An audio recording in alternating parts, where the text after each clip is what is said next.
What's going on, guys? Welcome back. Another edition Holy Try Football Podcast. 3 days to go. It's me, AY. Coming from the beautiful state capital, the blue state, the Commonwealth, Pennsylvania. To my west, D-Bird, what's up? We've made it. We are officially out of the desert in 72 hours. I think we said a derivative of that on Monday or one of the other pods, but it's here finally. Thank goodness we get to talk about actual games that are to be played after our most important job on the podcast. Yes, it's here. Ken, looking good. What's up? Oh, excited. Should be a good weekend. Feeling good. Getting some good ball in these days. Heat is pretty hot. Not sweltering, but it's pretty good. 91 degrees day in the next few days. Sunny. Enjoying the last vestiges of summer as we head into God's season. This is it. The fall. This is God's season as he intended it. My favorite weather. With college football, nothing better. Yeah, I mean, it's the best. The old coffee run on a crisp Saturday morning. Whoo! And then you go for chic filet, yeah, very chic. Yeah, man. And then just 12 beers. 12 beers. 12 beers. God, man. Of course. God, do I hope Penn State beats Wisconsin first game. Yeah, you can set the tone. Have to set the tone. It would be such a downer on the rest of that opening weekend for me. Your season would be over. Exactly. I don't care about the season. I just want to enjoy it. It's a great opening week. That weekend is fantastic. Isn't the kick a big nude too? It is exactly. You can't enjoy the noon kickoff. You got to just right into it. Exactly. So I'm right into it, and I either enjoy the whole rest of the day on a freaking cloud 9 high that's unbeatable, or you're just thinking about how shitty that game was the entire day while you're watching other teams perform splendid things. Then you just sitting on airplanes like you'll be. Oh yeah, that too. Then you just flip over to the Yankees. They say it's baseball season. It's Yanks season. October is Yanks season. September is for college football. October is for the Yankees. And then November okay. Tonight is the Holy Try preview, and week 0, 5 games, but it'll take a minute or two at the end if you want to stick around for that. In the meantime, 3 team previews to go. That's it. Thank goodness. The HT. This is what you guys pay for. I think my favorite thing of the offseason was AY proposing that we only do a draft of some regions as opposed to good consolidation. The grind. It's fun when I'm very desperate sometimes to talk about Missouri football. However, whenever I get them as my second to last pick. Do we need to put in conference champions and picks and playoff picks? I have nothing prepared, but I don't think so either because nothing that's going to happen this weekend will be of any consequence, most likely. That's true. We do have a week to. You don't know what Scott Frost Day is going to do, or Burke for them. We've been speculating whether we'll be there. They're going to be top of the standings, or whoever wins will be the top of the standings for good week. You have a leg up if you pick one of those two, then. Exactly. So you got to get in before the odds change. Oh, I think I fired Scott Frost 3 times last episode. So. Yeah, I think we all took a turn, and they were all in October. I guess we can get in line on that, but yes, as for playoff and such, there's time. Yeah. Even though we'll probably still all have at least 3 of the same picks. Probably, yeah, I think. I feel like this is Formula One. We're just picking a podium. A little bit. Hamilton, Verstappen, and then maybe Valtteri, maybe Lando, Perez. Who knows? Anyways. Who's the guy everybody likes again? What's his name? Ricardo. Yeah, his pace is off a little bit this year. His teammate Lando Norris is doing great, but hey, they're back after summer break this weekend. Spa. Where are they at? Spa. It's in Belgium. Wouldn't have guessed. Yeah, you'll see some text Friday morning practice. Cannot wait. I love being in the know. And then quali on Saturday, race Sunday. But before that, we have a team preview to go over. Ken, this is your time to get it off your chest. All right. Leave it all out there. Everything you've gathered and ascertained from the offseason. Give it to From us. the offseason and the preseason of 2020? That's of course, yeah. Of course, if I get up in the middle of your O-line preview, I'm just going to get a drink. Yep. Or do laundry. AY's done laundry during these previews in the past. Walk Bert.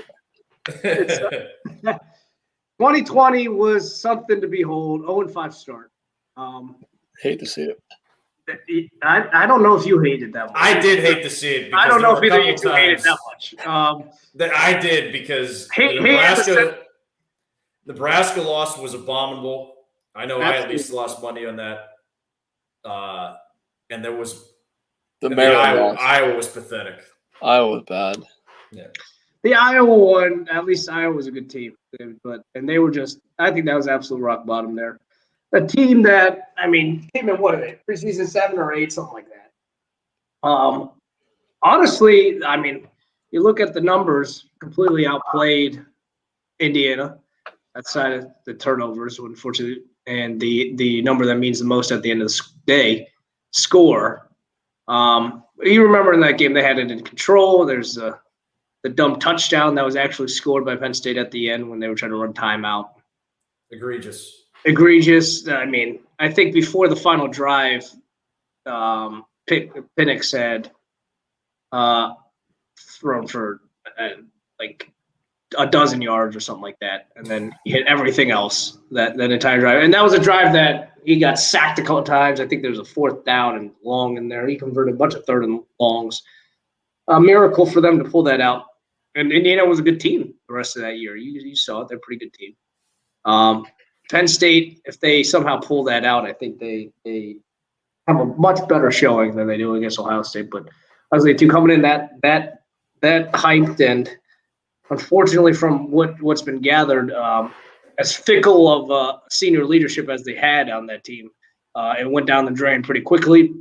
From what I understand, also the quarterback, which you usually you're looking to for leadership. This is a guy that came in his first year as a starter, played pretty well, but if you watched the games, you saw that it literally his first, second, and third reads were to KJ Hamler, and then if those weren't open, maybe he'll throw it to Pat Fryermuth.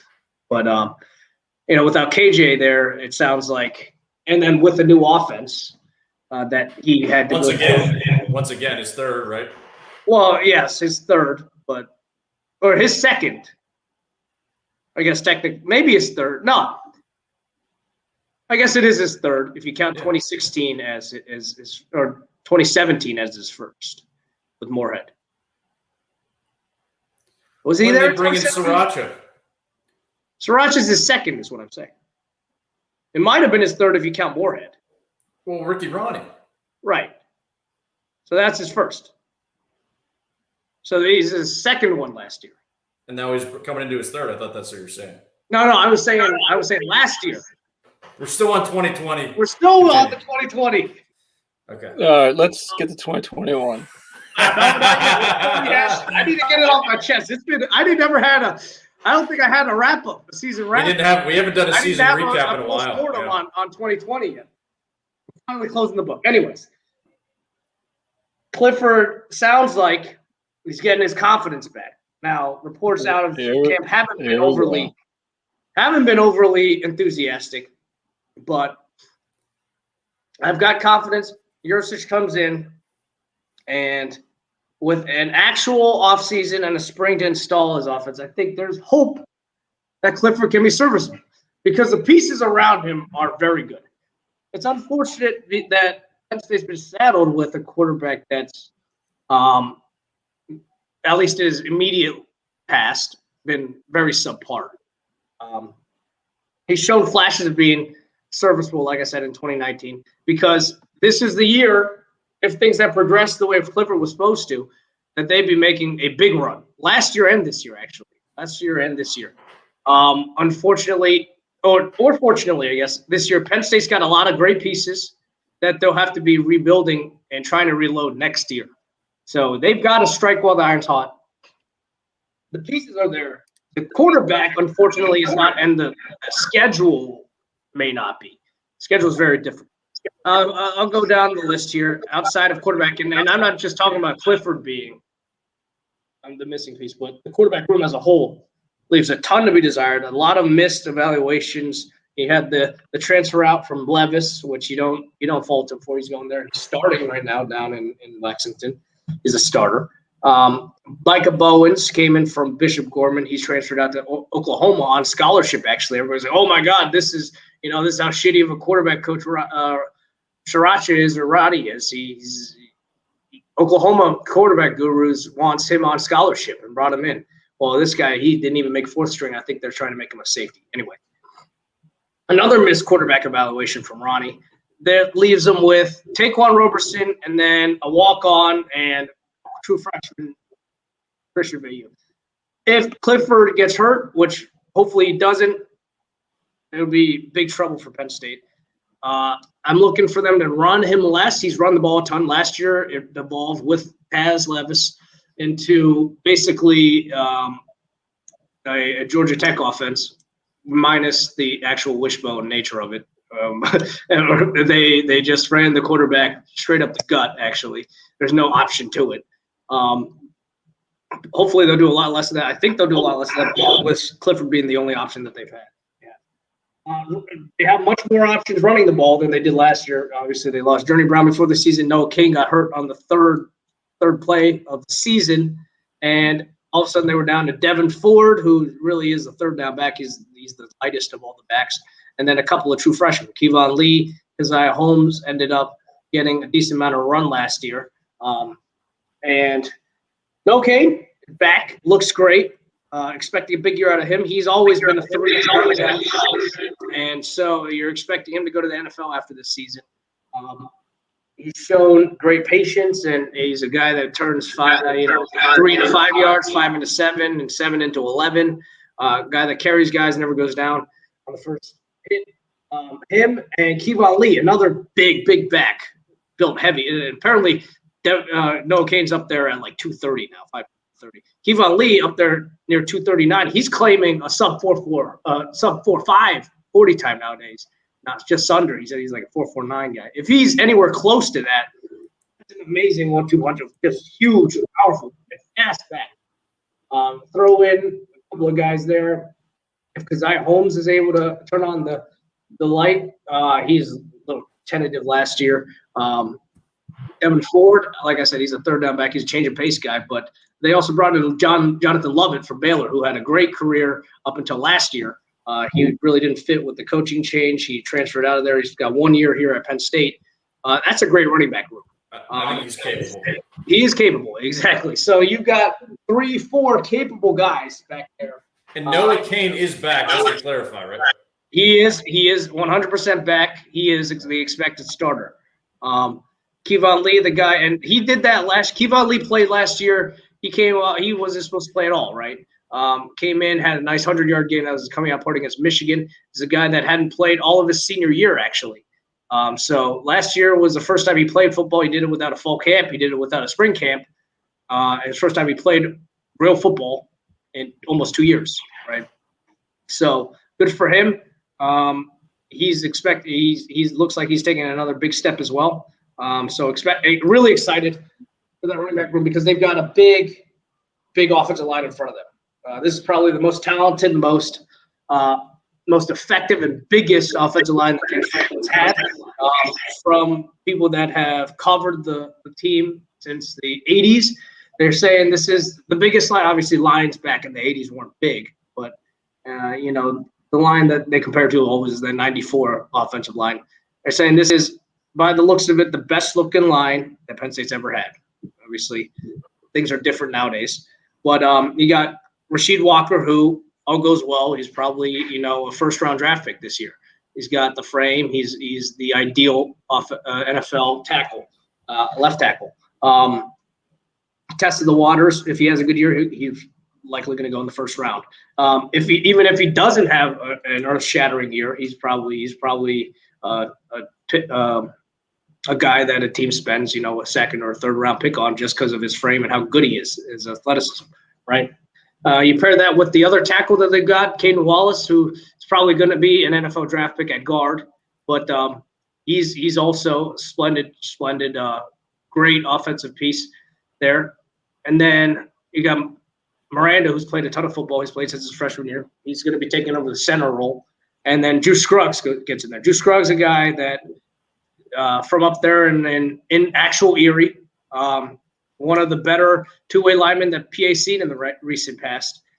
He's actually a guy that most expected to play a significant amount as a redshirt freshman, got in a big car accident, was in a back brace for a while, and really put him back a couple of years. He hasn't really played. He came on last year, played a decent amount in games at the end of last year and flashed, and glad to see him make a full recovery now. He's the starter right there at right guard, and they're still fighting between a couple of guys at left guard, but those four, along with whoever ends up winning, they've got some good options at left guard. This should be one of the better lines in the Big Ten, and excited to see them pave the way for that running back room.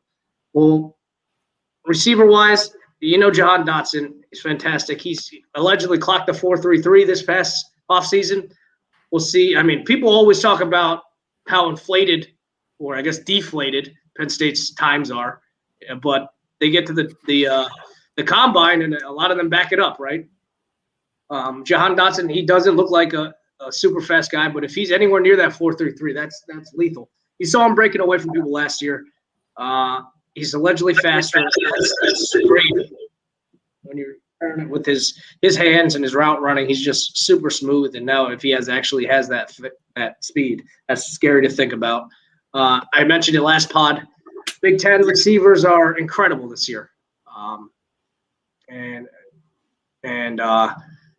Dotson definitely sticks up there with them. Parker Washington, a great option as well. Number 2, they're just looking for a solid number 3 there. They've recruited a bunch of guys, but unfortunately, none of them have really stepped up. Really, I think they need to find a solid number 3 option. Maybe it's Keandre Lambert-Smith. He's a guy that they need more consistency out of a young guy, but we'll see who steps up. As far as tight ends go, this is a room that's one of the most talented in Big Ten, if not the country. Got 3 guys, 3 options that could start anywhere, in my opinion. Strange is a fantastic guy. He's played the last 2 years. And they played last year when Freiermuth got hurt. So Brendan Strange as well as Theo Johnson played a lot more than you expected them to, and they got a great experience. And they will what are you guys smirking at? You talking about I feel like I'm listening to tight end you. Talk about they are. Well, I know. Like certain Notre Dame fans. 3 tight ends on Penn State that could start anywhere in the country. Oh man, cool. Flowing. This is a guy that I think could start anywhere in the country. He's actually a guy Penn State beat out Georgia and Michigan for. He is fantastic looking. He's bigger than both of them. He's bigger. He's huge. That guy's huge. I know that Notre Dame will take offense to tight end you. I agree. That there may be something to quibble about there. But I did not say tight end you. That room may be the best in the country is all I'm saying. Anyways, offensively, it all comes down to how serviceable is Sean Clifford. If he can be a top 40, 50 guy in the country, I'm thinking Penn State winning 10 games. I'm thinking they're winning 10 games. This is an offense that has all the pieces, like I said. It just comes down to, can he get back to 2019 form? Maybe not even. Maybe a little less than 2019. I mean, 2019, he won 11 games. It's a similar team, I think. Defensively, there were a lot of head-scratching games last year. And I'll be honest, there are a lot of question marks here. So that's really the scary thing with Penn State and this iteration of the team, because traditionally they've had game breakers and decent defenses, but Pry, isn't known as a big stopper. He's almost like Scrap in that he's a bend not break. He's not flashy. They put together good numbers, but you never think of them as like a killer defense, as like a lethal defense that you're scared of. Last year, they were even worse than they usually had been. And so coming into this year, they've got a couple of nice pieces. They're expecting the linebacking core to really take a step up, at least the starters.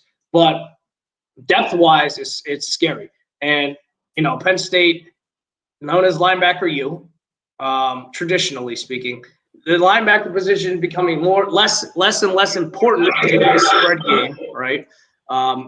And while it isn't important as it used to be per se, it's still important in being able to cover the field and play the pass effectively and the run, right? And they've got a perfect piece out there. It sounds like Curtis Jacobs has really taken the next step as a 5-star linebacker. He came in, super athletic guy that played receiver in high school as well as linebacker, and somebody that can play the pass very well. We're excited. We're extremely excited to see him along with Brandon Smith, who is prototypical linebacker. This guy looks like he was built from Greek marble. He's excited. He's a huge hitter, long, rangy guy. He almost looks skinny the last couple of years. He's big, 6'4" guy, but he can hit like a ton of bricks. Those two up in the middle, Curtis Jacobs more on the outside, but him in the middle along with Ellis Brooks, they played a decent amount of football. Ellis Brooks obviously doesn't have the athletic traits that the other two have, but hopefully he'll continue to be the cerebral player that they need him to be and make all the fundamental plays.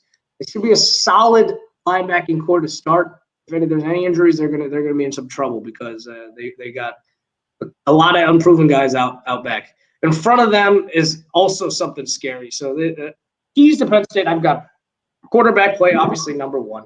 Linebacker depth, you need to make sure the linebackers stay healthy. But even more than that, actually, the linebacker is probably number 3. Number 2, behind Clifford, is the defensive ends. Penn State suffered season-ending injury from Adisa Isaac. He was in a boot. I think it was a non-football related injury. The rumor is Achilles, which is terrible because he was expected to be the leader in that defense end. You lose Shaka Tony, you lose Jason Owe. I forget what his real name is that he wants to go by now. Odafa or something like that. Owe. You can make fun of him down there, Dan, in Baltimore. Along with who's the other one they lost? They lost him, Shaka. There's another defense end they lost, I think. Oh, those are the two that got drafted. Sorry. James Simmons, he quit football, said he was done with his career, then decided to go to Marshall and play one more year there. They could use him this year for depth at least. Defensive end, they're pretty. Even before Adisa Isaac, they were in trouble, or not in trouble, but really looking for guys to step up. Now they're even more so looking for guys to step up, and they'll look to a guy like Arnold Ebiketie, who came in from Temple. He's allegedly impressed in camp, which is good to hear. He's a little bit on the lighter side for what they want on the strong side defensive end, but we'll see how he'll hold up, especially in coming over from the American, how he can acclimate to the Big Ten play. They'll have to lean on a couple of other linebacker, not transfer, but linebacker conversions from a guy like Zariah Fisher out of Aliquippa. Actually, the first guy Penn State's gotten out of Aliquippa since like 1980s, I think. As well as Nick Tarburton, two guys that played linebacker and big linebackers in high school. A guy that's played linebacker in college, Luqueta, you notice I didn't mention him in the linebacker preview. He's been taking the majority of the reps at defensive end this year. Seems like a good move for him because he's gotten progressively slower and slower and slower, I feel like, each year, which is not something you want to see from your senior linebacker. The defensive tackle should be pretty decent. B.J. Mustipher is in there, third-year starter now, and he's up to like 330 pounds. AY knows he comes from good pedigree. He's the brother of another team captain of a Holy Tri team, and he should be a force in there, along with a couple other guys, including Duke transferred Derek Tangico, as well as a couple other defensive tackles that should be good. I'm not worried about as well as Fred Hanson. I'm not as worried about the defensive tackles. Defensive ends, definitely. worrisome. Which leaves us with the secondary. I think this is the best secondary Penn State's had maybe ever. They're that good. They're long.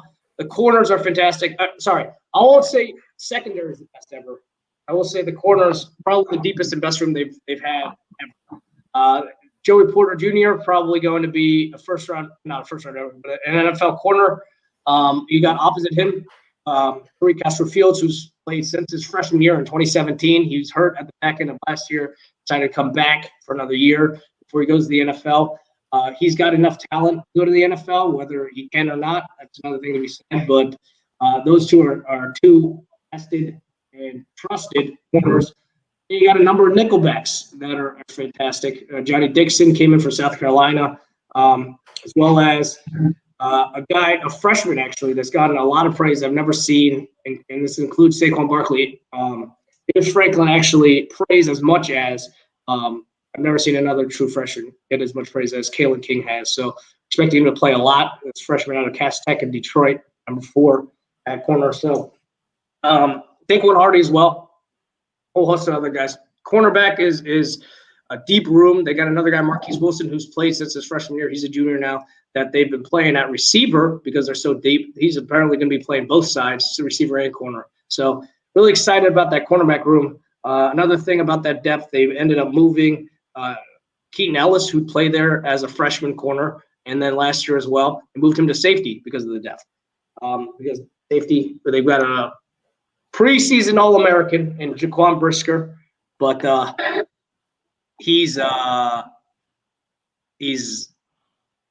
came on at the end of last season. The first year and a half of his career, you wouldn't confuse him for a preseason All-American. But the measurables are there. He's a tremendous athlete. Hopefully that light stays on from the end of last season and it continues to be on. He's going to be starting at one safety, and then it sounds like his Lackawanna running mate, Jair Tig Brown, will be starting at the other, either him or Keaton Ellis. Both of them are fighting back and forth for they'll both end up playing, but at the safety spots.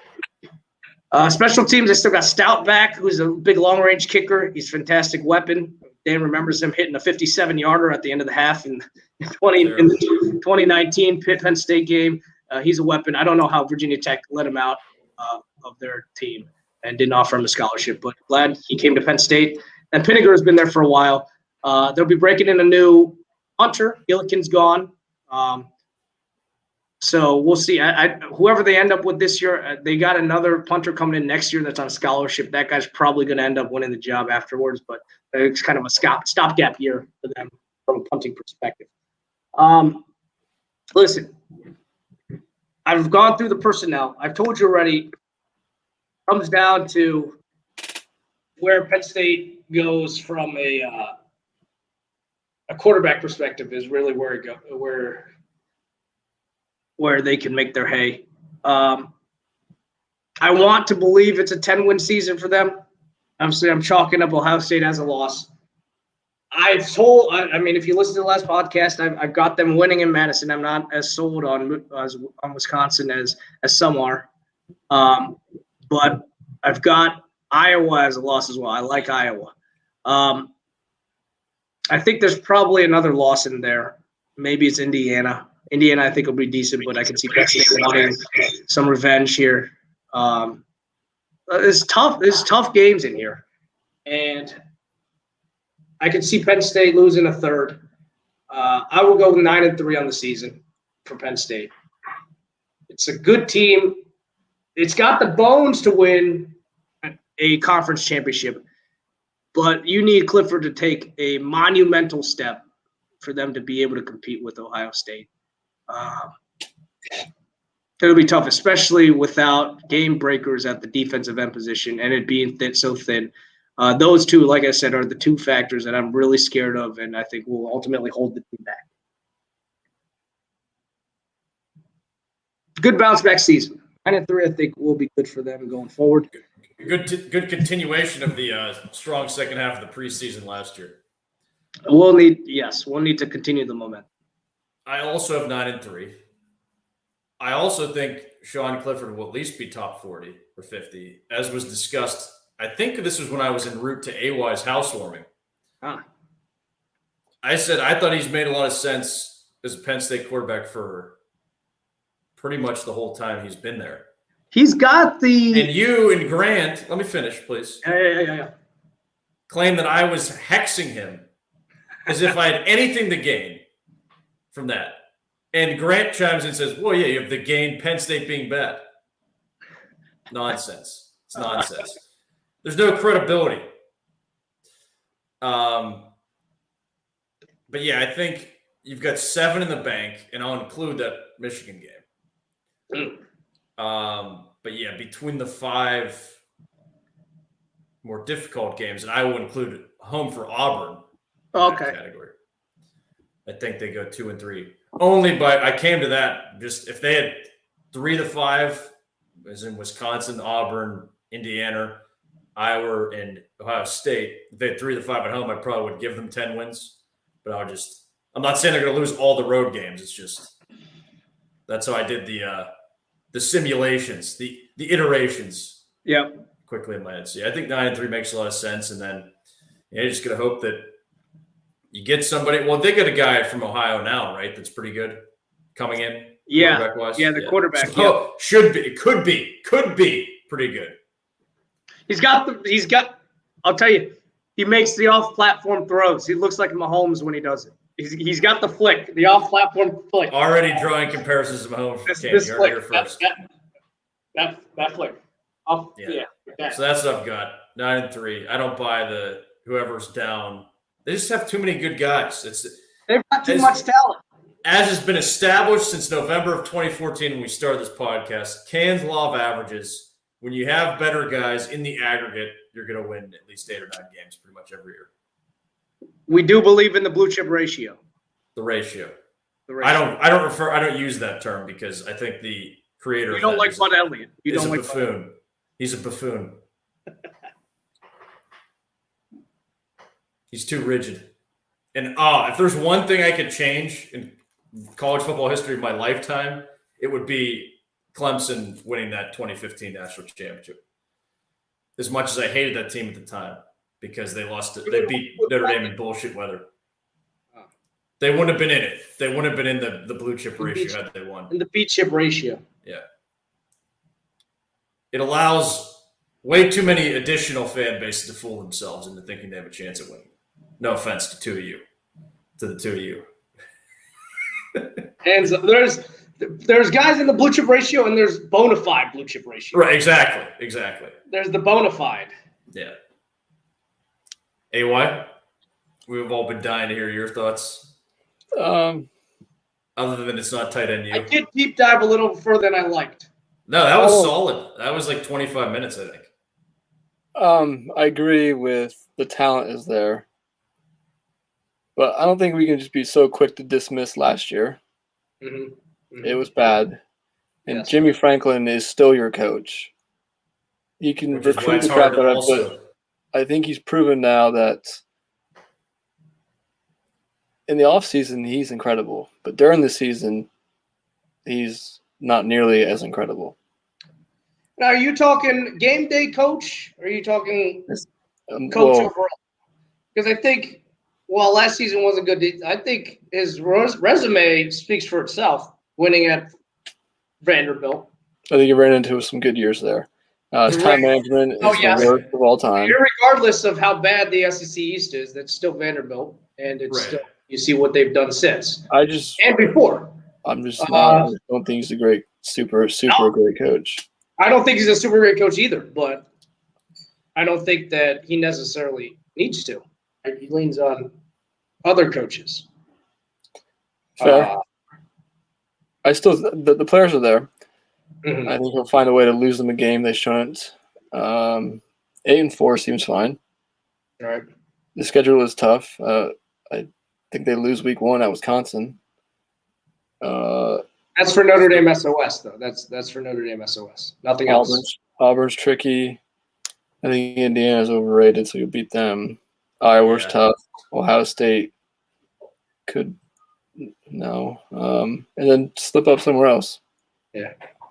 You see, you guys saw Harson's got the COVID, and there's rumored shutdown. No, not shutdown, but there's rumored several players also in quarantine. I Down did. there. He said he's not anti-vax after being diagnosed. I'm not anti-vax. That's what he said. I think you're spot on with Clifford there. I think that's a good range for him. I think he can move all right. I think he can throw all right, and he's got the experience. Yeah. Oh, he can move fantastic. I think he ran like a 4.54 or something like that this season or this And I think offseason. that's been as much as far back as I can remember. That's always been key for Penn State. Exactly, which is part of the reason why Penn State doesn't attract necessarily a lot of this top end quarterback talent is because of how much they freaking run the ball with the quarterback. It's mind numbing. Yeah. You got the Long Boys, Yeah. and if Clifford can just force the ball on a Dotson, he'll be better off. Maybe he'll take the KJ Hamler approach. You might need to do more than that. I think Dawson's amazing. He's awesome. Get him the ball as much as you can. Yeah, I agree. I can definitely see 8-4. I can see 7-5. I don't know about that. That'd be bad. you'd have to have Michigan humming to get to 7-5. Oof. That's Wisconsin. That's Ohio State. That's Iowa. That's Indiana, and that's either Michigan or Auburn, right? Michigan or Auburn. That's bad. 7-5. Or a bow. You could take another bow loss. You're at bow. Do not get out of the bow. Get out of here with the bow. You could take another L from the bow. I didn't even mention that. It doesn't merit mentioning. It's a preseason. No, that does not count. Barely. I would strike it from the record books. All right. Okay. So we work in east to west here. Do you want me to go, There you go. or are you ready, AY? Good. Okay. I'll get right into the depth chart here, starting with a very, very easy preview of Kenny Pickett entering his 5th season with a start. He's not technically really a 50-year starting quarterback since he only started one game in 2017 that some folks may remember or saw on Holy Tri TV, the wall-to-wall coverage. That was the last time the Pitt super weapon was discharged, right? That's right. Yeah, it will have its opportunities this year, and it has been charging for a good while. Nothing much more to add. Same thing when I talked about Clifford. I think Pickett's produced probably a little bit better than Clifford has in his career. Oh yeah, much longer. And he's had more opportunities, in fairness. And they weren't really pressing the issue that much. And he's been working with the Petri dish and Stanley. That's right. So yeah, I'm feeling okay about him, and at least building off of what he's already done in his career to a degree. I don't know that he'll really light the world on fire, but I feel comfortable with him back there. Moving to the running backs, this is crazy. They've got. I'm looking at their preseason depth chart. 5 guys that I all remember carrying the ball in carries of consequence, or meaningful carries, if you will, not just in garbage time. And that's Israel Abanikanda, Vincent Davis, A.J. Davis, Todd Sibley, and Daniel Carter at various points of their careers, too. It's not been like one of these guys got hurt and then the other stepped in. It's just been a mishmash, really, as long as all of those guys have been there. Riding the hot hand. And also, for those that have been listening to the Kenny Pickett show, they have a true freshman in Rodney Hammond who has been garnering some praise. So it could be any one of those 6, it sounds like, which would be interesting for a running game that definitely could use an upgrade. It's been terrible really since 2018 when it was really good, I think. Then you had 2 1,000-yard rushers. So hopefully someone will emerge, and then, I don't know, I think you just keep going with the mishmash unless somebody really separates themselves from the rest of the pack, since you've got the senior quarterback there to sling a little bit. Receivers, very similar to the running back position, although I will say they do have one standout in Jordan Addison. He's excellent. Potentially 2 with Tayseer Mack, however, he's still there? He's still here. Yep, he's still here. And he's been injured at times. He's kind of disappeared at times, but he's also made some great catches. He's very good. He's got. I think he's got good playmaking ability. He's a good ball in the air guy. There it is. The combat catches. That's Yes. what they call it. The contested catches. The contested catches. So, yeah, and he made some plays in that second mention of the 2019 Penn State game, hopefully the last. What year did he come over when he came from Indiana? So his first year for Pitt was 2018, I want to say. Yeah, but like what eligibility was he? Did he play like 1 Sophomore. year? He would have been yeah, sophomore, yeah. Imagine if he was on that Indiana team now. I know, yeah. Last year for that. Yeah, I'm sure they'd like to have him. Yeah. If he could stay healthy. But also Shockey Jacques Louis, who's been the weirdest of all. He's still there too. He's a true senior, fourth-year senior. These guys play forever. Exactly. So it's very similar to the running back position. Jared Wayne also big cab, big Canadian target. He's about 6'3", 6'4" guy. Trey Tipton. This is the guy who's been there. I think this is his 7th season with Patricia. I think he's been around that long, and he'll just kind of that wide receiver room's been there. He's got cumulative like 20 years of eligibility. Exactly. And then rounding out, I would think of in terms of the guys with chance of going over 10 catches on the season, say, would be Jalen Barden, who actually is another one that people in the Pitt Twitterverse have had their eye on in terms of breaking out. But it's just so crowded, you don't really know. As long as they effing catch the ball, because we know they didn't do a great job of that in 2019, 2020, whatever, as for the umpteenth time preseason. So there's at least experience in guys that shouldn't be too shell-shocked to be out there on the field. Offensive line, though, probably the biggest question mark. There's 3. Offensive line, safety, and place kicking. In no particular order, but I would say the unit that has the chance of the best impact to the positive would be the offensive line, because they've been subpar for the last couple of years, once again, since 2018.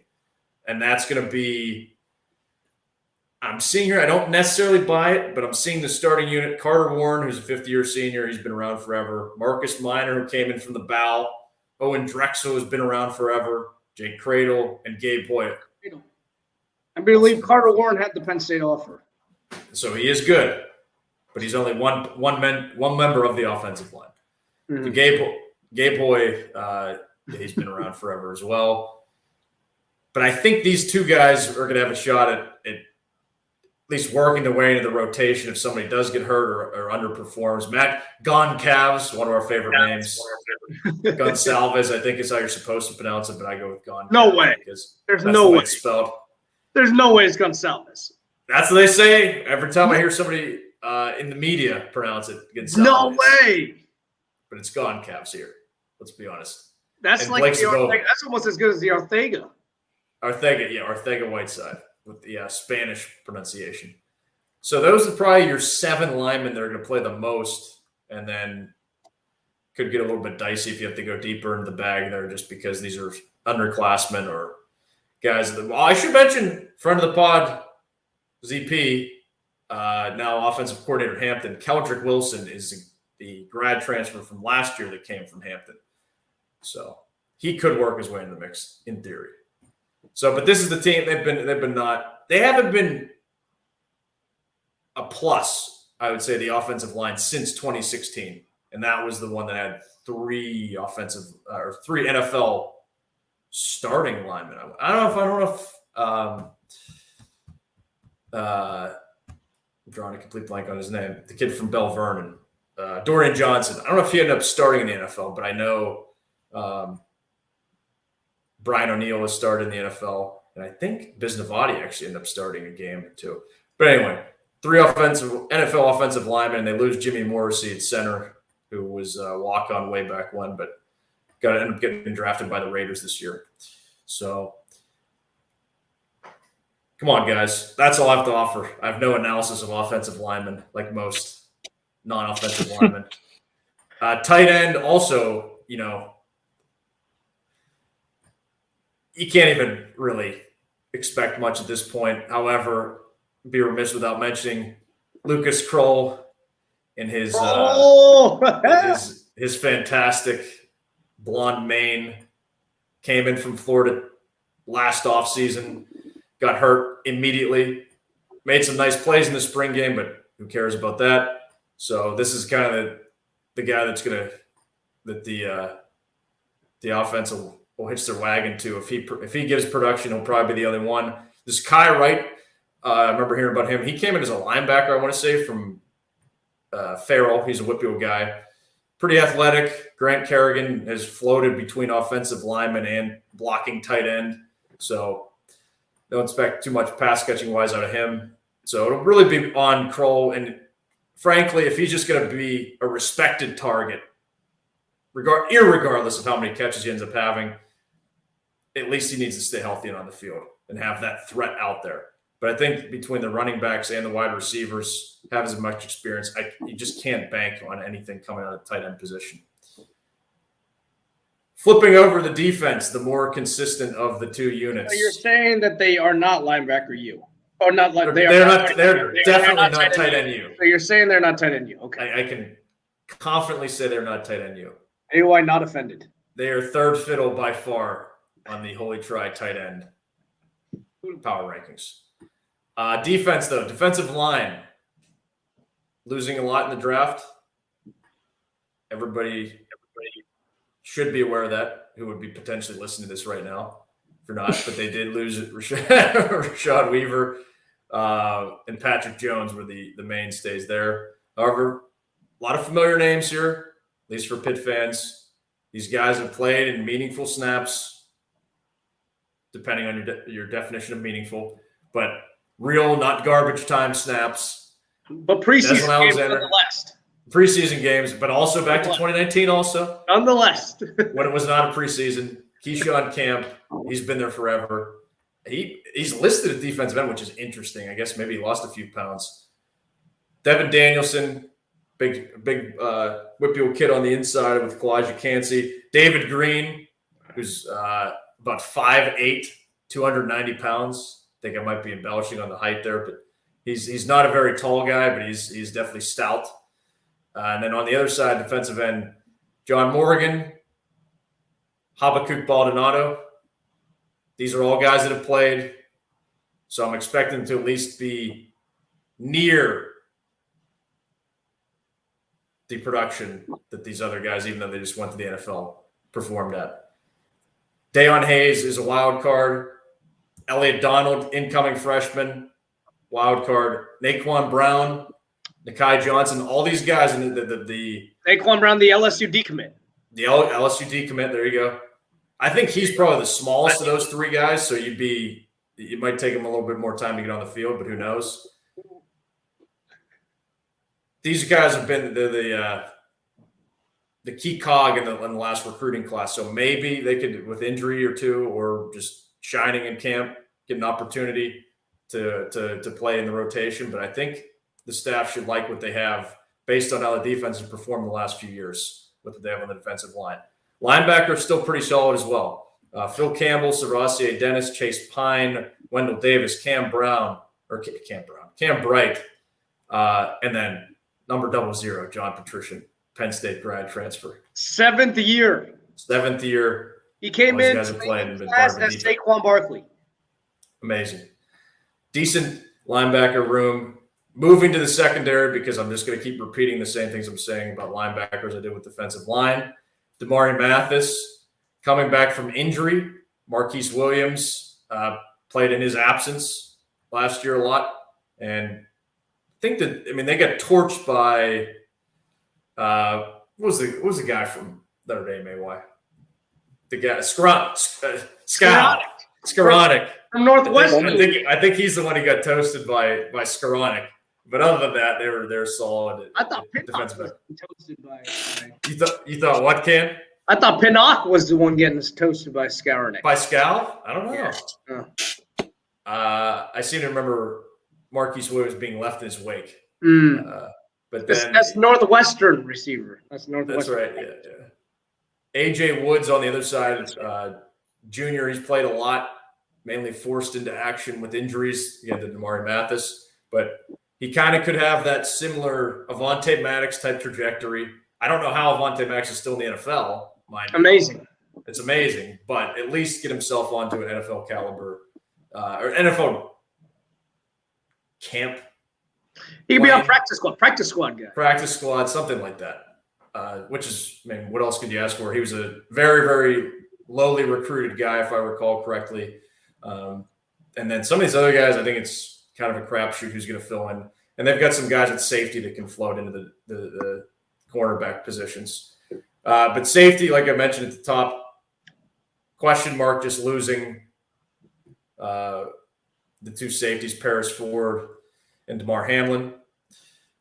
So fortunately, I guess, with Paris Ford opting out toward the end of last season, these guys got to play some more meaningful snaps. But Brandon Hill, Judson Tallendier, great name, Eric Hallett, and then the transfer coming in from Kentucky, MJ Devonshire.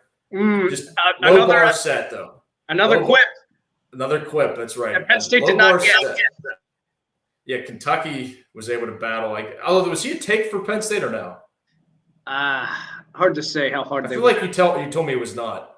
Penn State doesn't go after Al Quipple guys because It's kind they of a waste of time. traditionally do not think they have a chance at all. Yeah. It's a miracle not the guy they have now. Mhm. Right.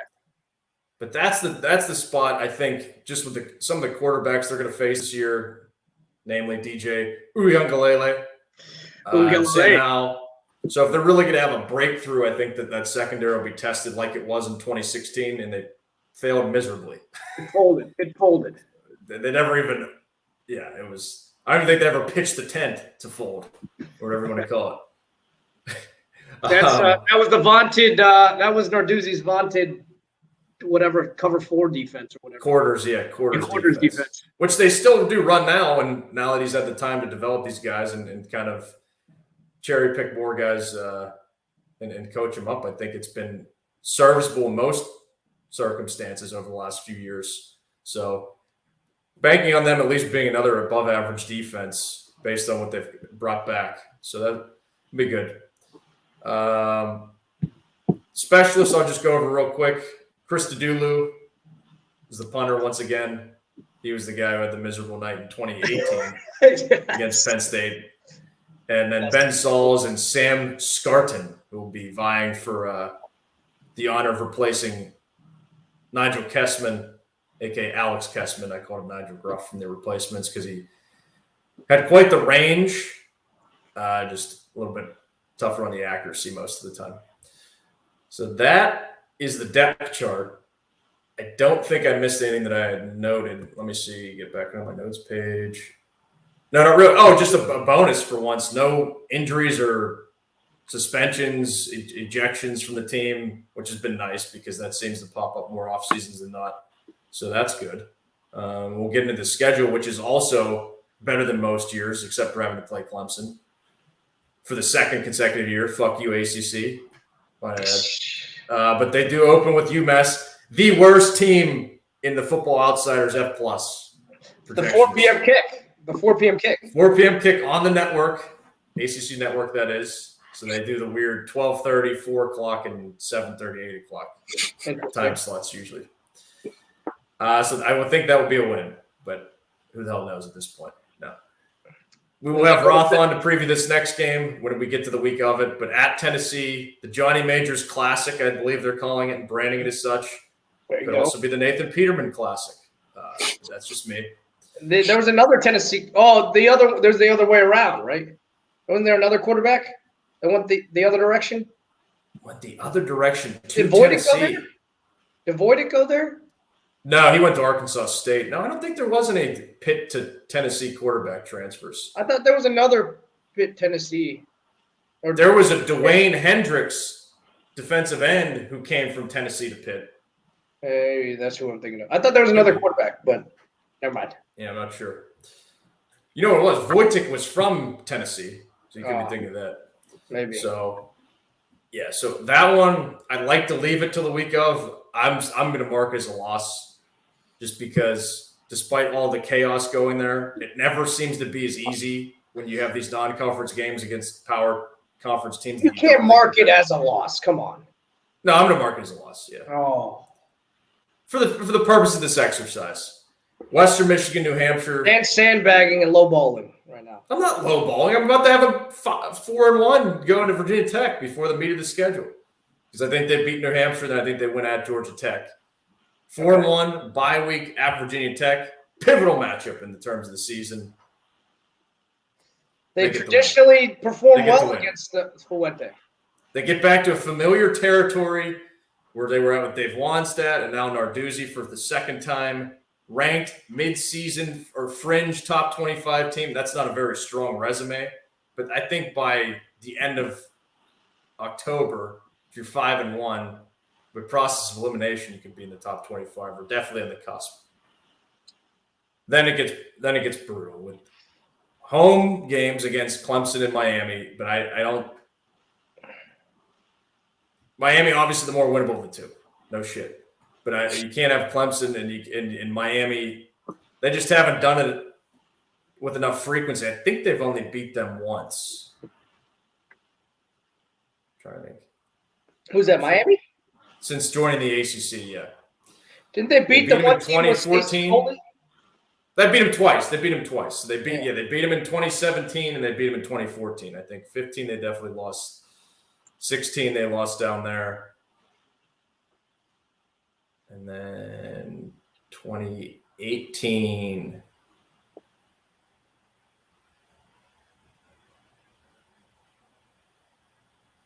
I'm drawing a complete blank on 2018. 2019, I know they lost in the gross game.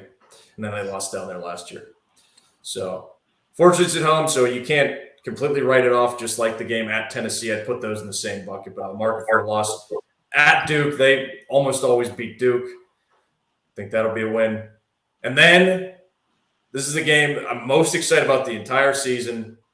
Short week, coming up from the Triangle, hosting Carolina and Sam Howell. Thursday night. Do they do it? They put them on notice. They put the rest of the ACC on notice. Yes, they win that game. Oh. Yep. And they finished strong. Home for Virginia and at Syracuse. So I've got them at 9-3. Wow. Hitting the proverbial ceiling, most likely, especially with this schedule. And having Clemson and then Miami and North Carolina where they're at seemingly. But I think they get one of those three home games. But I do think they lose stupid at Tennessee. That is stupid. I looking at it now, I think they do lose the three big games. I think they lose. All I three think home? And yeah, then they lose to what, like Virginia Tech or something? Yeah. But they – yeah. And then – but I do think they win Tennessee because I think Tennessee's ass. So I got 8-4. That's fair. Yeah. I take that. That's a good season. Eight wins is a great season. With this It'd be disappointing. It's only because they play Clemson. I'm not as fired up, if you will. If they didn't play Clemson, sky's the limit. Yeah, I'm right there between you guys. 8-4, 9-3. Yeah. These Pitt's gonna have one stupid game. It's just gonna piss. They me right always off. do. Yeah, that's right. I think at Tennessee it'll be like you talk about COVID with Auburn. There'll be COVID with Tennessee probably. Let's just play the percentages here, and it'll still be a disaster. I refuse. I have negative interest in going to that game because I think it's gonna be so dumb. Thank you. It's gonna be a good year for Pitt. I'm excited for it. I'm here for it. Eight wins is a good year. This That's is the probably build-up. This is it. You've got an experienced quarterback. You got guys on both sides. It's just the offensive line. That's where things could crater if they suck at protecting the quarterback. But even think they should have enough. Pickett should have enough craft at this point to get through some of these teams. Like He had the entire preseason last year. had the entire preseason. But I think he could get them through games like they had against Boston College and NC State. That's why I think they could get to 9-3.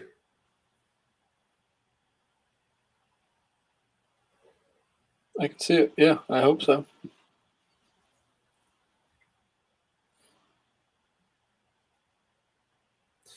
Gonna bring us home, my wife.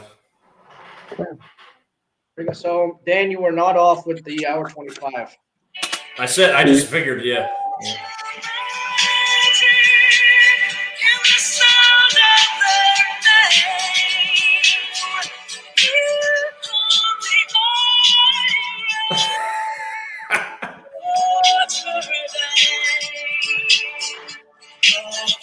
Beautiful. Beautiful to hear that. In AY with another sound effect. Hope everybody enjoyed the horse riding from last week or last show. Oh, yes. You're Irish.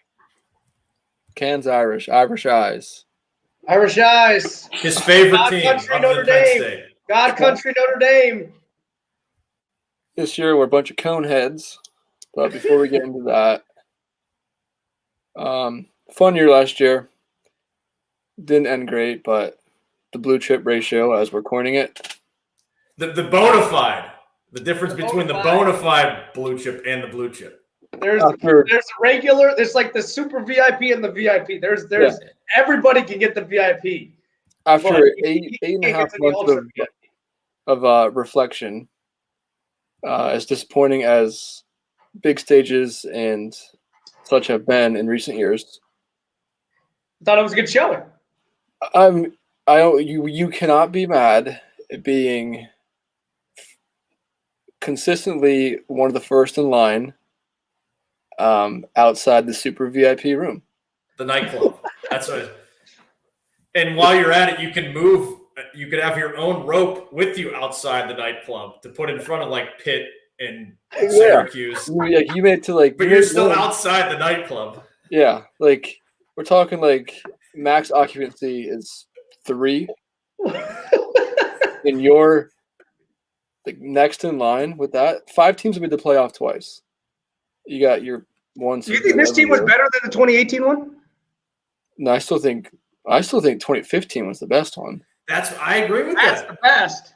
2015 was amazing. Conrad was good. That team won 2 games by a total of 4 points. That team was incredible.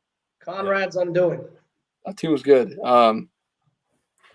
So if you look at it that way, yeah, like Notre Dame and you're right there with your Oklahomas and your Georgias, like one like half a rung behind them. Then you got your Ohio State, Clemson, Alabama. But you want to get to the main party, and maybe this is the year. No, it's not. If Conehead was the one to break through, at least have them win a playoff game, I'd lose it. See, that's the thing. The recent years, look at the title-winning quarterbacks. Mac Jones was awesome. Trevor Lawrence in there, Joe Burrow in there. Like, as much as you need great players, you need a super great quarterback. And is that on Notre Dame's roster right now? Probably not. Well, maybe Buchner.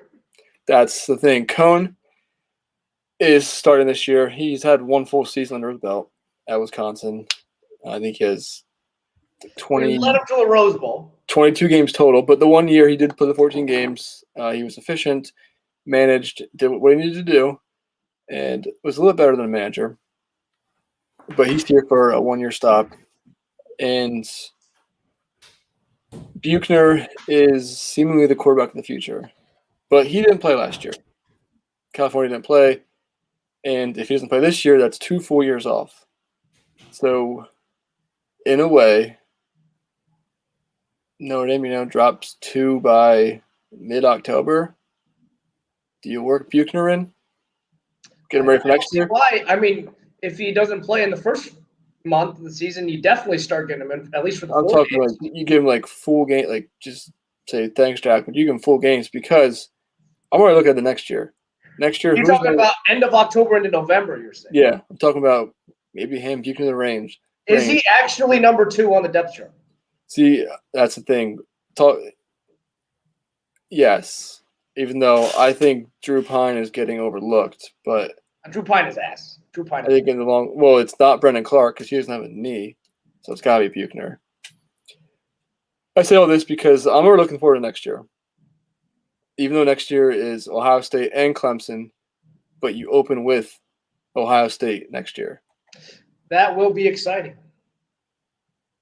So next year, I'm already looking forward to next year.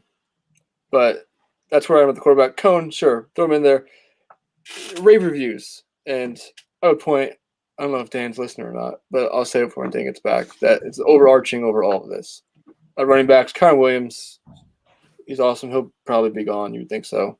I think I saw Tyreek somebody back. say that they think he's the best running back in the country. Well, no, but he's pretty good.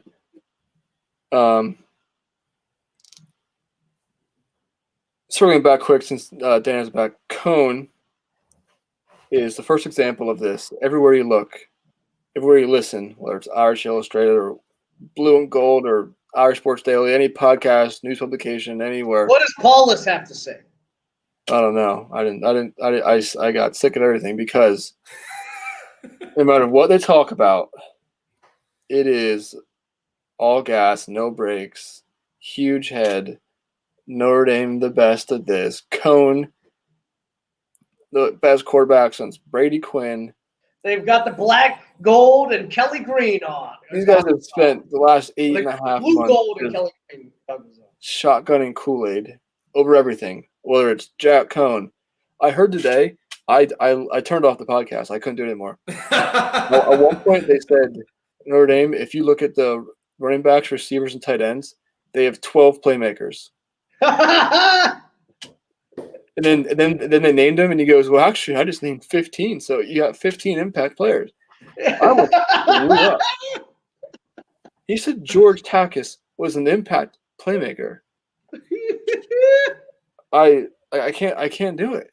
There's not It's enough so- positions on the field. There's not It's enough tough. positions on the field. Like when you just look around, like now I totally get why people hate Notre Dame fan base. It's just disgusting. I think I if can't- everybody looks in the mirror, they see there's some self-loathing. That's the thing. You see it everywhere, but I can't listen to it. I can't deal with it. If you're looking for stroking egos, you're not gonna get it from me.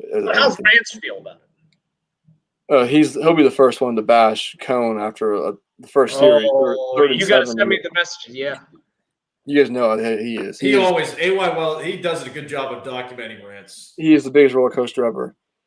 But so the overarching theme to all of this is no matter what I talk about, if you look up any Notre Dame publication that comments on the team or practice or any of that, it'll be 10 times more enthusiastic than I'm about to tell you. And I'm happy. I'm fired about some things. Running backs, Kyron, Tyrese, Sebo still there. Should be a fine stable. No Lawn Boys, but not too far off. The receiving core is where this is just a freaking mess. These guys have been here forever, and only Avery Davis won't be back next year. Kevin Austin, Braden Lenzy, Lawrence Keys, Joe Wilkins, Lorenzo Styles is newer, Xavier Watts. Someone's got to step up. I don't know who it's going to be. No more Benny Skronik. No more Javon McKinley. Now, I don't know who it's going to be. If I had to guess, Avery Davis has always been solid. I think Kevin Austin's going to have to be the guy this year. And Lenzy just can't stay on the field.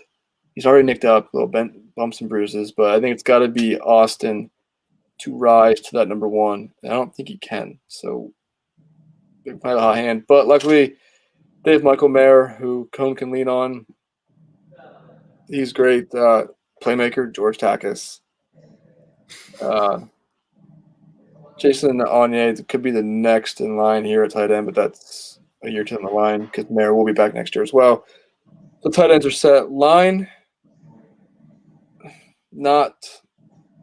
definitely not what it has been the last few years, but pieces are there. Mixed reports on who's playing where. I think that Zeke Corral is going to play left guard and Jarrett Patterson's going to go to center. I know they went back and forth last year. And the all-world transfer Kane Madden, who you see from Marshall on all these publications about first-team All-America, second-team All-America, practice reports. Now, Not believe great. what you want because it's practice reports. This guy always looks good, best shape of his life. Best But shape. I did read from multiple sources and outlets that he was getting worked by 2 defensive linemen that I'm going to get to. This isn't Marshall anymore, buddy. McConaughey's not walking through that door. Well, if you take those reports from the Wisconsin site, then that just means you've got a top 10 defense in the country. That's the thing. Yeah, so it's always tricky because you never know what you guys want to pump up, the offensive defense. But Madden, they seem to be very high on the defense, and put the caveat that Madden was maybe like a little dinged up and just having a bad day. But look at first team All America list, second team All America list. He's popping up on these preseason watch lists. So we'll see how he fares. Left tackle Blake Fisher, freshman stepping in there. I'm not sure he's huge, but we'll see how that works. And on the other side, Josh Lugg, who I think could move back to the left side, pretty good. So I feel really good about Lugg and Patterson and Corral. And I'm supposed to feel the best about Madden, but I don't. I haven't seen him yet. We'll see for ourselves here. But line should be solid, and three gonna have to retool for next year too. So it could be a little weird transition process here. Not great. Circling back, going into the horseshoe for week 1 next year. Already think about that. Great. Defense. This is where I think it's gonna be the most fun. Marcus Freeman taking over.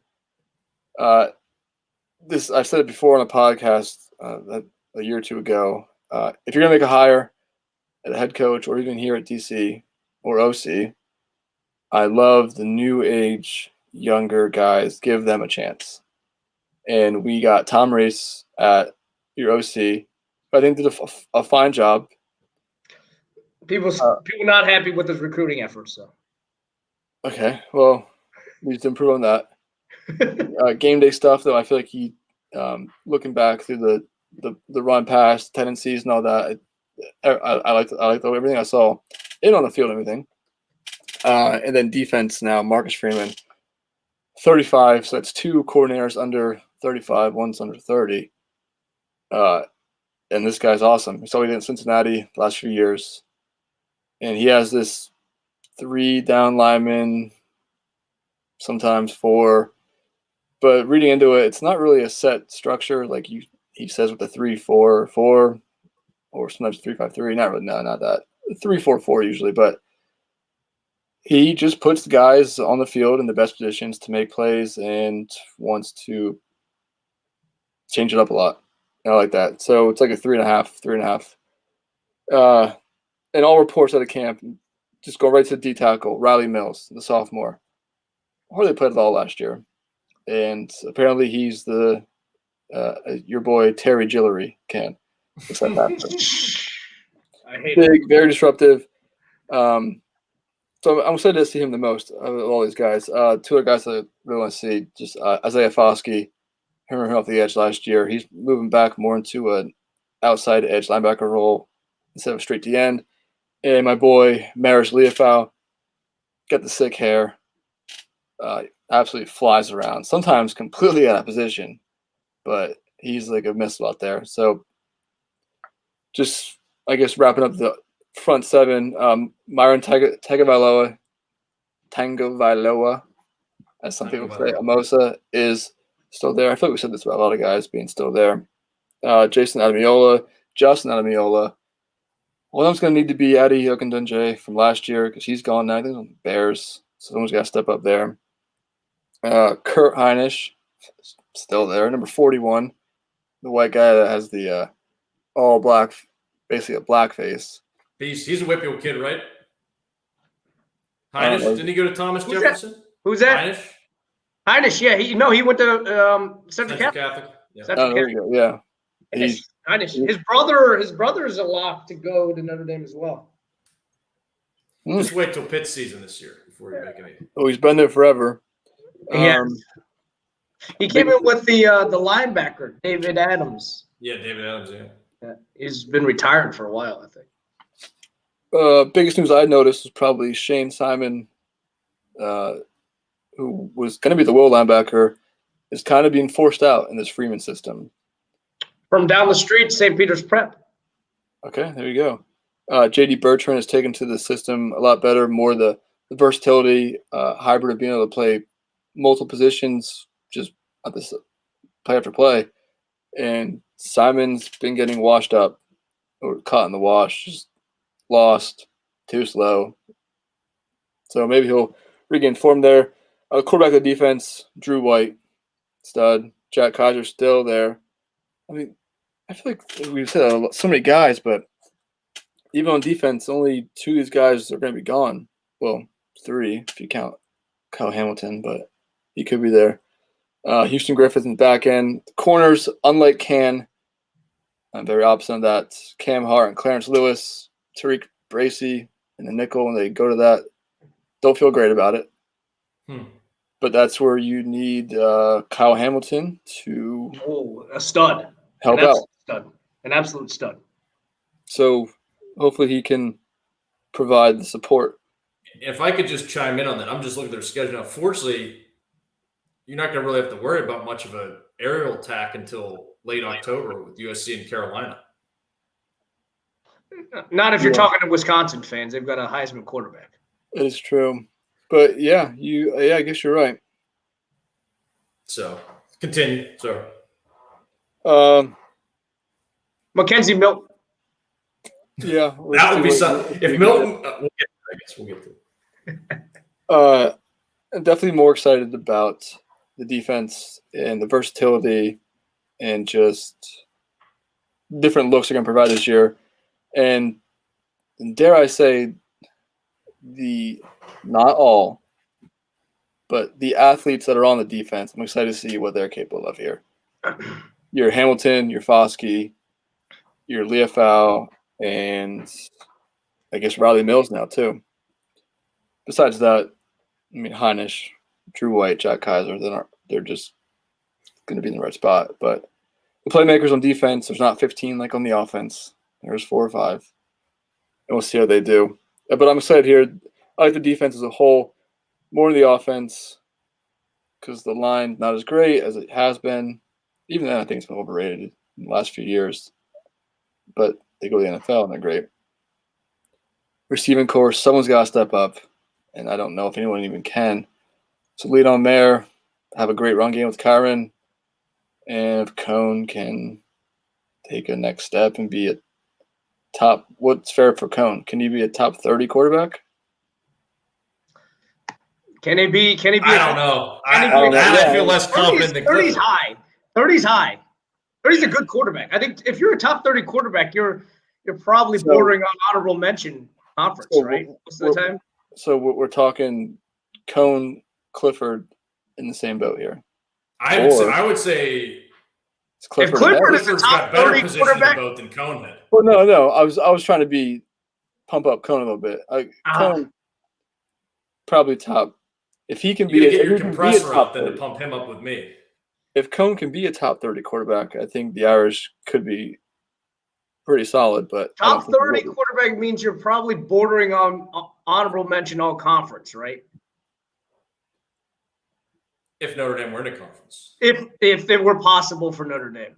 However, I think the biggest differentiator, I know Yurcich is pretty solid, has a solid history, but I think if what Conehead does have going for him is what Tom Rees in his short time has been able to do with the Ian Book, and then Kelly with fucking Tony Pike was All-American. So you're saying the layman's, the everman's man at quarterback. Yeah, I think so I think the production he was able to get out of those guys would be a reason why you could at least think that Conehead, but I don't know. I mean, you've been reading this AY. How certain are we he's going to be the starter for 7 games? Pretty certain? Well, no, I think you went to the restroom earlier. Sorry, yeah, but that was in the private chat. I didn't leave that in the YouTube video comments. We're not certain.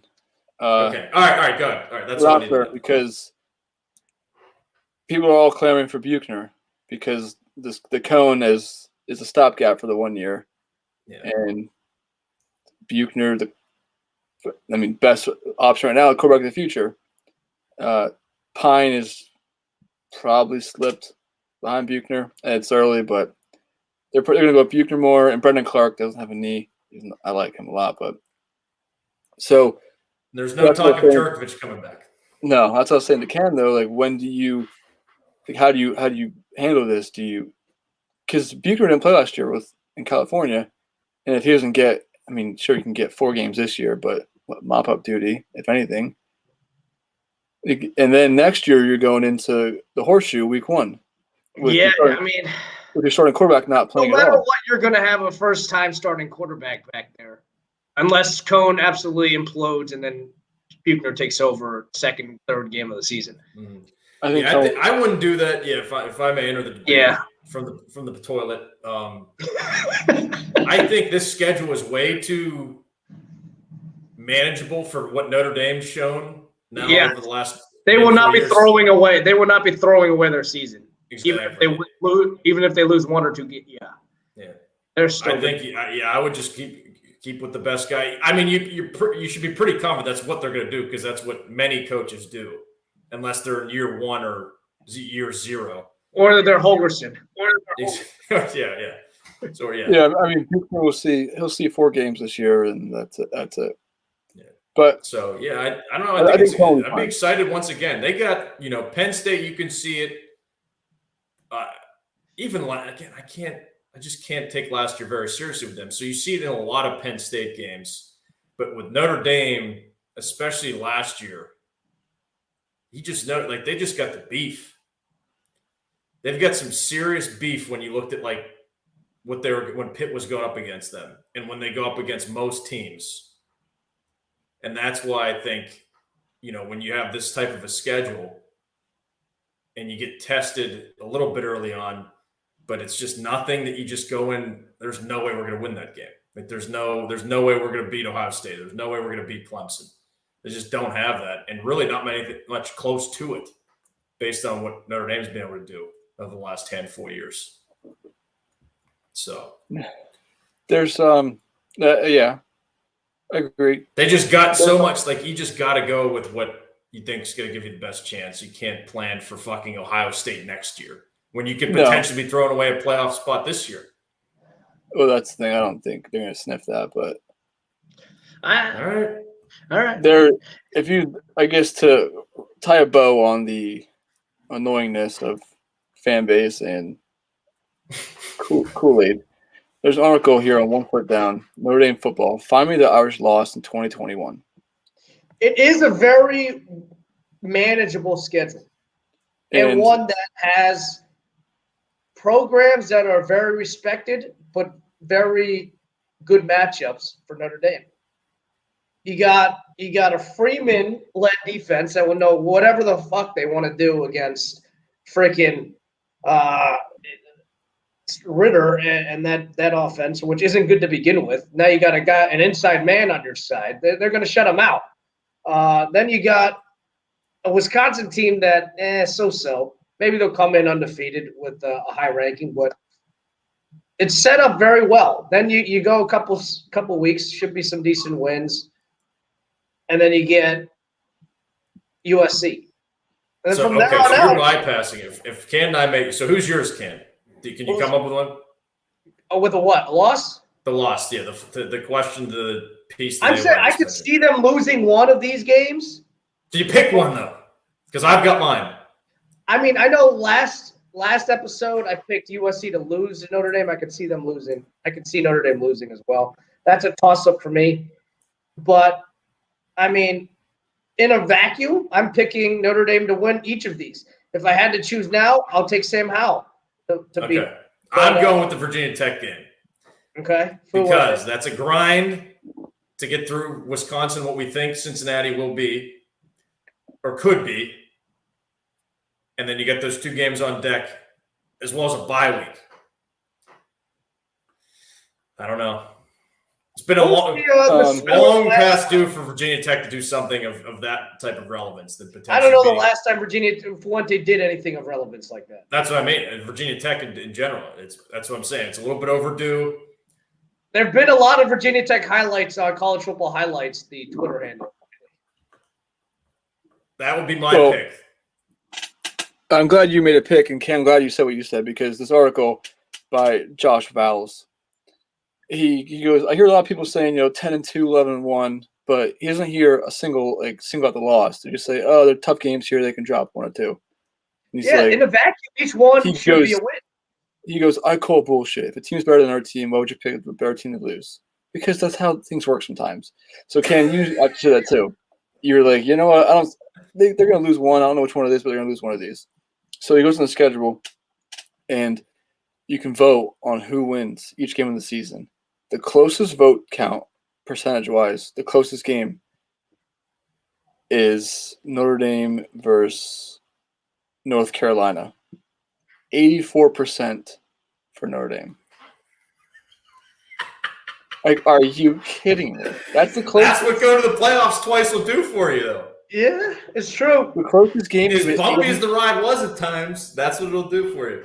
I just went through a 4-5 season. I still think Penn State in a vacuum should beat everybody except for Ohio State. Well, as far as your Virginia Tech loss, Dan, 96%. Ooh. Disagree with me? Yeah. I'm happy Yeah. to be the contrarian. Like, it's incredible here. I did not realize Yeah. what am I just completely blanking on this 21-20 win the last time you guys played? What happened in that game? Notre Virginia Dame, Tech game? Yeah. They need the late drive, right? a That was lost. late fourth down conversion, and then a touchdown run by Book with under a minute left. Yeah, And that was in South Bend, right? Yeah, That it was. game I'm was looking at weird. it now. I do not remember this game at all. What was happening that weekend? November 2nd. that was the game where Notre Dame at one point had like a 99%. Like, I think at the end of the game they had a 99% win probability according to S&P Plus, and they won by 1 point. Because that was the game where Vatek had that 99-yard fumble return for a touchdown, and Notre Dame was just driving and just turning it over inside the Vatek red zone. I think at least twice, maybe a missed field goal in there too. Amazing. What was Penn State doing that weekend? Maybe that's why. Is that the weekend Penn State lost to Minnesota? Is that why? No, I think that was later, wasn't it? I was at Ross' house that weekend. So just to wrap this up, just note, I think 6 of Notre Dame's opponents come off a bye when they play them. Yeah, it was Same you're as right. Penn State was same on as by that. 2 years ago. So teams will be fresh. I think they'll manage by Florida State. Toledo has a ton of stuff back. I think that's an ugly game. Smash Purdue. I do think I think they beat Wisconsin. Freeman has the Cincy on lockdown. And they beat Vatek and then lose to USC or North Carolina. That would suck. Maybe both, actually, because I don't see him going 10-2. So you see him losing 3. 9-3. Stanford Yeah. game could be No. tough and tricky. Stanford, what? The back Just half's saying.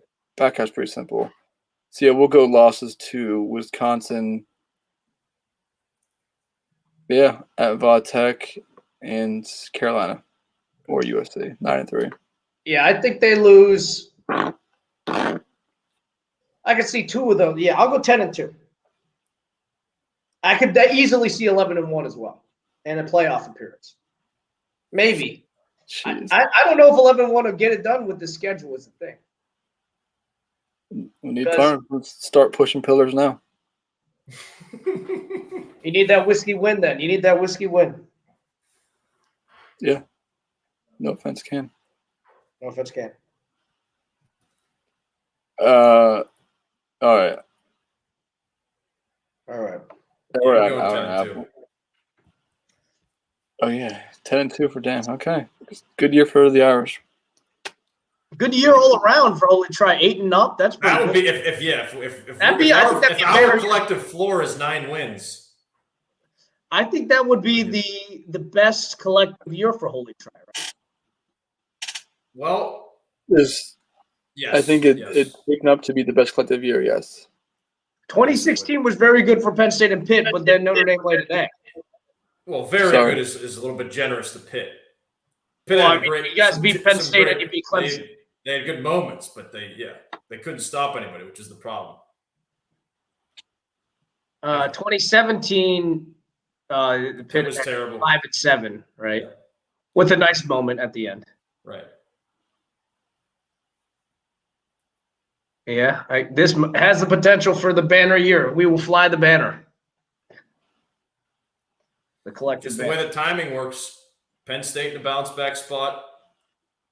Pitt with the natural build that takes teams of Pitt's like to get to 3 or 4 years.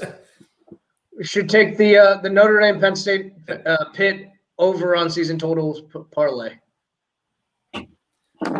What's Notre Dame's? 9.5, 8.5. I think it was 9.5, Yeah. All right. which seems high. Week 0. Week 0. Week 0. I can give mine very quickly. Oh, I got okay. Scott Frost Day at Burt. 7-point favorites I've got for Scott Frost Day. And I've got them winning by like 10. It got bet down from like 9, right? I know. Yep. A lot of money came in for Burt. Bird getting respect, but we talked about Illinois last time. They're just oof. 22 super seniors back then. Yep. Not enough spots on the field. No. Nebraska by 3. We already have a disagreement. I'll go Illinois loses by 7, so it's a push. Another disagreement. Can't first pick of the season. You cannot do that.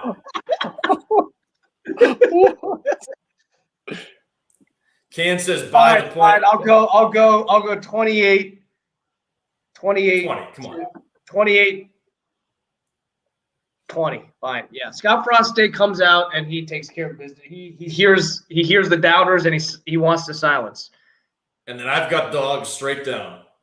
Mm. Con off their layoff. 2 years off. 2 years off. Fraud. I've got an emotional hedge. I'll be happy if he gets beat down, but I'll be happy if he doesn't get beat down. And I win my pick. New Mexico State was abominable, and that just seems way too low to be 10 points. Is and Coker still at UTEP? I don't know. But that just seems like it should be 20 points, even though it's at New Mexico State. And then Josie, they're gross. I don't care if they won the Mountain West last year. Dana Dimmel is the coach at UTEP. I will go. I mean, Con is absolute ass, and I've heard Fresno State should be pretty good. So I'll take them at home. Cover the 28. UCLA. I don't know. I'll take UCLA to cover here. I'll take UTEP to cover as well. 10 points is way too low. And San Jose. I didn't know Southern Utah had a football team. I bet them a decent amount in college basketball, so I'll take them. I'll take them to cover. I'll take them to cover. They lose by 21. Wow. The Thunderbirds, I believe, I believe you're right, yeah. out there in the what is that conference? With Northern Sky. Big Sky, Eastern Washington, Northern Colorado, Montana State, and both of them, Idaho State, yeah. I think Dixie State plays in that league also. I don't know if they do football there. I didn't know Southern Utah did either. Yeah, I got Illinois, Fresno, Hawaii, UTEP, and San Jose. 3 favorites, week 1, week 0. Here we go. Here we go. There you go. I'm excited. Cannot wait. And this is the local nude kickoff for Burt, right? The local nude, in fact, yes. 1 p.m. No. Is that going to be a Gus game? Where's he standing? He's still Fox, right? He's still Fox. I don't know if he'll if it's got bright enough lights for him. He may stick to only Big Nude proper. They're going to put Brando on there. Maybe it might be a Brando Spencer Tillman game. Yeah, All right. I could check that out. Thanks for hanging in, everybody. Yeah, thank you for We made it listening. through another off season together. Check out week 1 preview next week. Fired up for that. Hope you enjoyed this. For me, AY, from the beautiful state capital, the blue state, the Commonwealth, Pennsylvania. To my west, D-Berg. Good night, all. And to my east, Cam. Take it easy, everybody. Enjoy the last vestiges of summer. The season is upon us. Thank you for listening. Enjoy week 0. And have a good one.